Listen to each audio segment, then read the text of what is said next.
Jeg skulle helt sikkert tilbage til Jylland og være praktiserende læge. Det var jeg helt overbevist om, da jeg startede min blokstilling på Bornholm.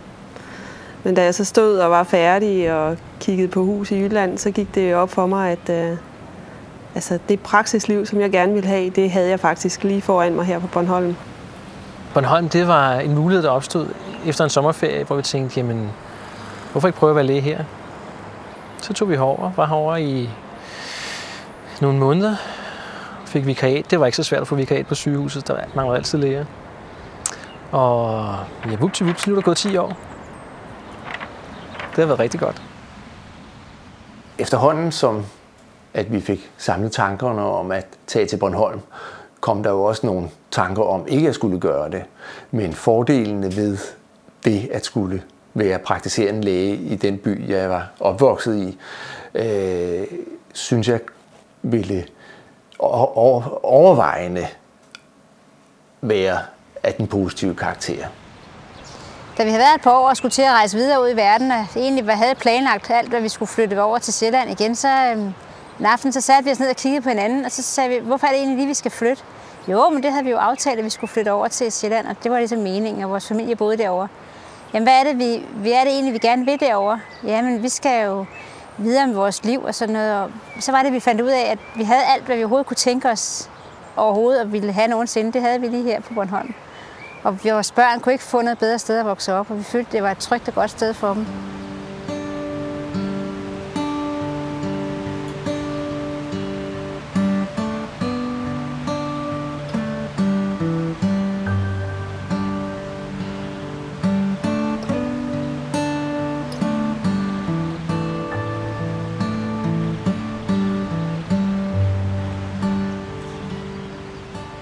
Det fantastiske ved at være læge på Bornholm, det er, at vi er kun 30 praktiserende læger. Så vi kender hinanden alle sammen. Vi er alle sammen meget engagerede. Vi har ikke så mange speciallæger eller sygehuse at læne os op af, så vi må kunne en masse ting selv fagligt. Selvom vi er langt, måske for nogen vil synes, vi er langt fra et universitet, så har vi faktisk en høj faglighed her, som gør det interessant at arbejde her. Det er et lille sted, og vi kender hinanden. Det gør også, at man faktisk har reelt indflydelse på sit dagligdag på en langt højere grad, end man har andre steder.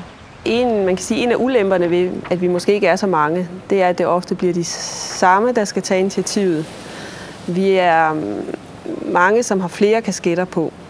Og der kan det jo godt være, hvis man er et område med flere praktiserende læger, at man kunne fordele de kasketter på nogle flere engagerede personer.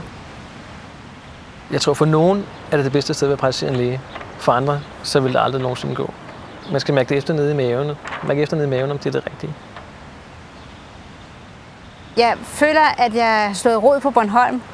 Og det har noget at gøre med, at jeg elsker naturen her. Og jeg elsker det sted, hvor jeg bor. Og jeg er rigtig glad for at have nogle gode kolleger. Jeg sætter meget pris på, at vi har en lidenhed, som gør, at der i forhold til samarbejdet med sygehuset er nogle kendte ansigter, nogle kendte navne, som man hele tiden kan referere til, og som jeg oplever er også meget venligt stemt, fordi vi har en kollegial samforståelse omkring vores muligheder og behov. Hvis jeg sørger for at lave et ordentligt oplæg, så kan jeg også sikre patienten et ordentligt forløb. Jeg ved ikke, om der er nogle specifikke ulemper. Jeg synes jo, det er det super bedste sted at være praktiserende læge.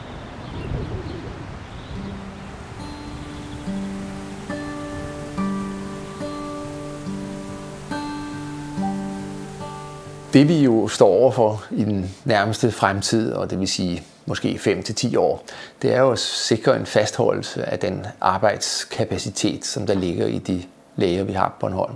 Naturligt vil der jo være en del af dem, som vil have behov for at trække sig tilbage, men vi skal jo så sørge for at stimulere yngre kollegaer til at komme herover og tage del i det fællesskab, som jeg mener, vi kan tilbyde i meget høj grad ved hjælp af vores interkollegiale samarbejde og ved hjælp af de ydre rammer. Da en kollega sagde til mig til et repræsentantskabsmøde, ja, på Bornholm, der har I gjort det, der hedder den rådne banan til skamme. Og den rådne banan handler om, at der er lægemangel i Nordjylland, langs vestkysten, Sydfyn, og så skulle den egentlig ende på Bornholm. Men faktisk er det sådan, at vi ikke aktuelt har nogen særlig stor lægemangel. Men et sted som Bornholm, som er geografisk så afgrænset, og hvor vi ikke er flere, end vi er til at løfte de opgaver, der er, der kunne jeg sagtens forestille mig, at vi kunne gå til det på en ny måde i forhold til, hvordan man traditionelt ser praktiserende læger arbejder. Og det ville kunne være rigtig spændende. Jeg tror, at vi har lidt større muligheder for at være på forkant med situationen her frem for så mange andre steder, fordi vi kender hinanden.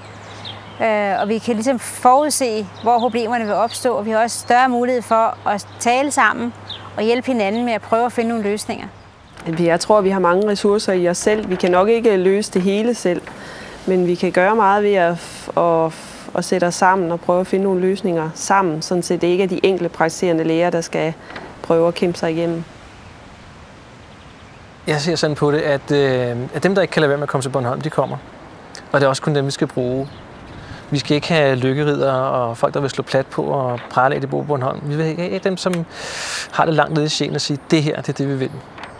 Og de kommer.